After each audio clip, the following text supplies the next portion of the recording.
ABT test পেপারে আরও একটা গুরুত্বপূর্ণ প্রশ্ন, নাইট্রোবেনজিন।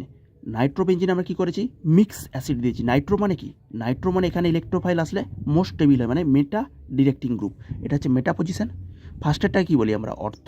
এটাকে আমরা বলি অর্থ। নাইট্রো গ্রুপ তার সাপেক্ষে পাশের কার্বন, সেই কার্বনটা যের সাথে যুক্ত আছে, কার্বনটা নাইট্রো গ্রুপের সাথে যুক্ত আছে, তার পাশে কার্বন কী বলি, অর্থ। তার এটা কী বলি, মেটা। এই মেটা ডিরেক্টিং গ্রুপ। ওকে, NO2। তার মানে কোনো গ্রুপ আসলে, ইলেকট্রোফাইল আসলে কোথায় প্রবেশ করে বলো তো, এই মেটাতে প্রবেশ করে। ওকে, দেখো তাহলে নাইট্রো গ্রুপের সাপেক্ষে এটা মেটা গ্রুপ, মেটা। এই মেটাতে কী করবে, এটা কি দিয়েছি আমরা, মিক্স অ্যাসিড দিয়েছি। মিক্স অ্যাসিড মানে কি, মিক্স অ্যাসিড মানে হচ্ছে আমরা NO2 প্লাস ইলেকট্রোফাইল দিয়েছি। তাহলে NO2 প্লাস কোথায় আসলো, মেটা পজিশানে। এরপরে আমরা কি দিলাম, NaSH।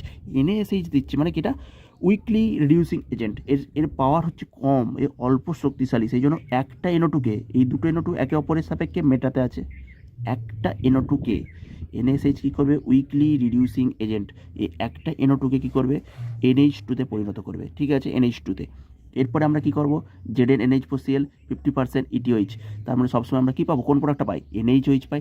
NO2, যে কোনো NO2টা থেকে কী পাবো বলো তো, একটা NO2 থাকলে সেটা কী করবে, NaOH-এ পরিণত করবে। তার মানে এটা মুলিকান বার্কার টেস্টে পারফর্ম করতে। এরপর টলেন্স বিকারক।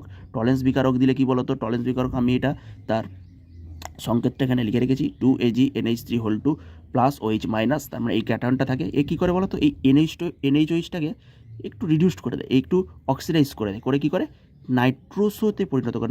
NO একটু অক্সিডাইজ করে দিয়ে কী করে, নাইট্রোসোতে পরিণত করে। এবং তোমরা যদি ল্যাবে দেখো, এ কী করে বলো তো, এ হচ্ছে সিলভার মিরার। এর গায়ে একটা সিলভারের মতো একটা মিরার সৃষ্টি হয়, দেখতে দারুণ একদম। এখানে দেখো, এবারে কি বলছে, শুষ্ক পাতন করতে বলেছে ক্যালসিয়ামের সল্ট হিসাবে। আচ্ছা, HCOO2Ca। এখানে কী হয় বলো তো, এখান থেকে দেখো, এখান থেকে আমাদের একটু বুঝতে হবে, এই HCOO এটাকে যদি আমরা ভেঙে লিখি কী বলো তো, HCO, এখানে একটা অক্সিজেন, এখানে ক্যালসিয়াম, আর এই পার্টেও HC+O। ওকে, এবার এই যে CO2, এখান থেকে কী বেরিয়ে যাবে, CO2 বেরিয়ে যায়, এখান থেকে দুটো বেরিয়ে যায়, একটা CO2 বেরিয়ে যায়, কার্বন ডাইঅক্সাইড, এবং CaO এই পার্টটা বেরিয়ে যায়। তাহলে থাকছে কি, একটা হাইড্রোজেন, দুটো হাইড্রোজেন, আর C+, মানে থাকছে হচ্ছে আমাদের ফর্ম্যালডিহাইড, HCHO। আচ্ছা, HCHO আমরা পেলাম, তাহলে এ প্রোডাক্ট হিসাবে কী পেলাম, HCHO। এবারে দেখো C+O, বারবার দেখো C+O মানে কি, কার্বন সবসময় এখানে প্লাস, অক্সিজেন সবসময় মাইনাস। বুঝতে পারছো, তার মানে অক্সিজেন কি হচ্ছে, ইলেকট্রোনেগেটিভ, ও ইলেকট্রন নিজের দিকে টেনে নিচ্ছে।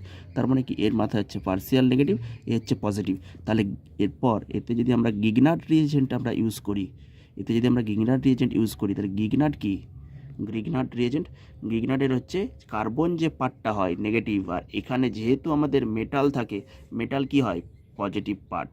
ওকে, ওকে, তাহলে এইটা পজিটিভের সাথে যাবে নেগেটিভ, নেগেটিভের সাথে যাবে পজিটিভ পার্ট। ওকে, তাহলে we will get our product HC+OH। Grignard reagent আমরা ইউজ করেছি। এখানে কটা কার্বন বলো তো, একটা, দুটো, এখানে একটা, তিনটে। তাহলে তিনটে কার্বনযুক্ত কী পাবো, অ্যালকোহল পাবো, আমাদের ফাইনাল প্রোডাক্ট অ্যালকোহল। তিনটে কার্বনযুক্ত আমরা অ্যালকোহল পাবো। ওকে, তার মানে CH2OH, মানে প্রোপানল পাবো। কীভাবে পাবো, এই তো দেখো, নেগেটিভ পার্টটা কোথায় যায় অ্যাটাক করবে, প্রথমে কার্বন, তারপরে অক্সিজেনের মাথায় নেগেটিভ চার্জ চলে গেল, এই স্টেপে দেখিয়েছি অক্সিজেনের মাথায় নেগেটিভ চার্জ, ও MgI-কে নিয়ে নেবে, তার মানে ও MgI হয়, আর এখানে আমাদের CH2CH3 পার্টটা আমাদের রয়ে যায়। তাহলে CH3CH2OH-এ পরিণত হয়। ওকে, ক্লিয়ার। তার মানে প্রোপানলে পরিণত হয়। তাহলে কী বললাম বারবার, এই যে কার্বন হচ্ছে পজিটিভ নেবে নেগেটিভকে, আর নেগেটিভ নেবে পজিটিভকে।